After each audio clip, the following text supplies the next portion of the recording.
রকম মায়ের কাছে যাইয়া ছোট্ট একটা কাপড় নিয়া আপনার রওজা আপনার দরজার পাশে এসে দাঁড়াই আছি, নবীজি গো কখন আপনি দরজাটা খুলবেন? ওগো নবীজি, আল্লাহর নামের কসম কইরা কই, আপনার নূরানি চেহারাটা দেখার সাথে সাথে আমি আব্দুল্লাহর মনের ভিতরে যে দুঃখ জ্বালা ছিল, সকল দুঃখ জ্বালা দূর হয়ে গেছে।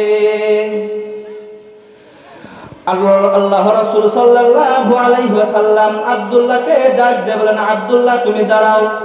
নবীজি ঘরের ভিতরে যাইয়া নিজের ব্যবহারের দুইটা জামা আইনা আব্দুল্লাহর হাতে দিয়া বলেন, এই আব্দুল্লাহ নে আমার ব্যবহারের জামা। আল্লাহ রাসূল সাল্লাল্লাহু আলাইহি ওয়াসাল্লামের জামা পাইয়া আব্দুল্লাহ বড় খুশি, জামা চুমায়, জামা গালে লাগায়, চোখে কপালে লাগায়, তবুও নবীজির রওজা নবীজির দরজা ছেড়ে যায় না। আল্লাহ রাসূল সাল্লাল্লাহু আলাইহি ওয়াসাল্লাম বলেন, ওরে আব্দুল্লাহ, তোমার আরো কোনো কিছু চাওয়ার বাকি আছে কিনা? তুমি আরো কিছু চাও কিনা?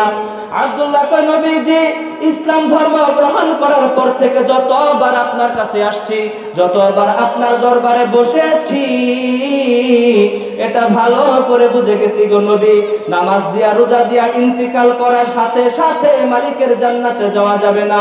হজ দিয়া রোজা দিয়া ইন্তিকাল করার সাথে সাথে মালিকের জান্নাতে যাওয়া যাইব না। ওগো নবীজি, আপনার মুখ থেকে এমন একটা আমলের কথা শুনেছি যেটা কইরা মরতে দেরি, মালিকের জান্নাতে যাইতে দেরি হয় না। ওগো নবীজি, আপনি মালিকের শ্রেষ্ঠ বান্দা, আপনি মালিকের পেয়ারা নবী, আপনি মালিকের শ্রেষ্ঠ হাবিব, আপনি একটু হাত উঠাইয়া দোয়া করুন, মালিক যেন আমি আব্দুল্লাহকে শাহাদাতের মৃত্যু পেয়ালা পান করায়। আল্লাহ রাসূল বলেছেন, শহীদের সকল গুনাহ মাফ, শুধুমাত্র ঋণ বাদ দিয়ে।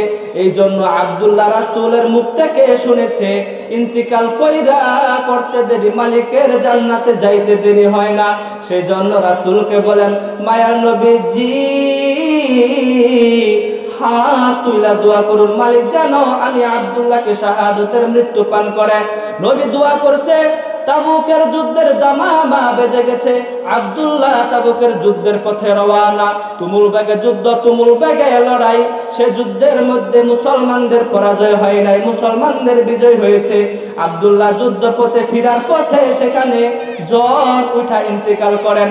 সাহাবায়ে কেরাম দৌড়ায় আসেন, ওগো নবীজি, যেই সন্তানটা তামাম পৃথিবীর সকল কিছু ছাড়ছে, যেই সন্তানটা বাড়ির সকল কিছু ছাড়ছে, শুধুমাত্র শাহাদাতের ইচ্ছায়, আপনার আব্দুল্লাহ তো রণাঙ্গনে শহীদ হয় নাই, রাস্তার মধ্যে ইন্তিকাল করেছে। ওগো নবীজি, তবে কি আব্দুল্লাহ শাহাদাতের মৃত্যু থেকে মাহরুম হলো নাকি? রাসূল আমার জানায়া দেয়, ওরে সাহাবীরা রে, ভালো করে শুনে রাখো, যে ব্যক্তি দিন বিজয়ের উদ্দেশ্যে, যে ব্যক্তি কালিমার পতাকাকে উড্ডীন করার উদ্দেশ্যে, যে ব্যক্তি কালিমার পতাকাকে বুকে ধারণ করার উদ্দেশ্যে ঘর থেকে বের হয়, ওই ব্যক্তি রাস্তাঘাটে যেখানে মারা যাক না কেন, তবুও সে শাহাদাতের মৃত্যু পান করে। সুতরাং আব্দুল্লাহ শহীদ। রাসূল সাহাবায়ে কেরামকে ডাক দিয়ে বলেন, আমার আব্দুল্লাহর লাশটা কোথায় নিয়ে আসো, আমি নিজে জানাজা পড়াইবো, নিজে জানাজা দিব। আব্দুল্লাহর লাশের সামনে সামনে নবীজি হাইটা হাইটা যায়। সাহাবায়ে কেরাম লক্ষ্য করে দেখেন, নবীজির পরিপূর্ণ পা জমিন থেকে ওঠে না।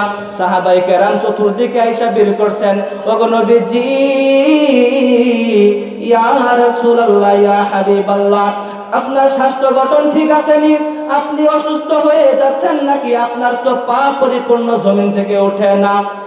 নবী আমার ডাক দিয়ে বলেন, ওরে সাহাবীরা রে,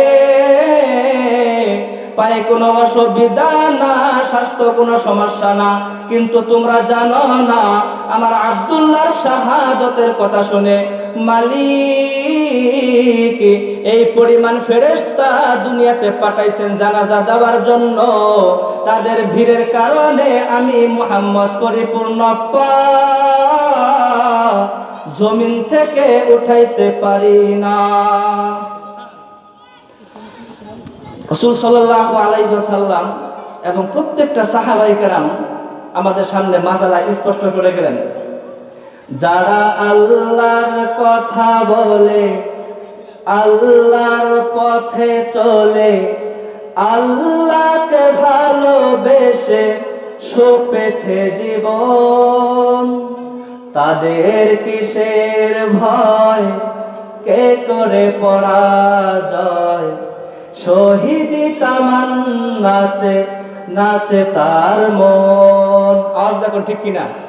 যারা আল্লাহর কথা বলে, আল্লাহর পথে চলে, আল্লাহকে ভালোবেসে সপেছে জীবন, তাদের কিসের ভয়, কে করে পরাজয়, শহীদি তামান্নাতে নাচে তার মন।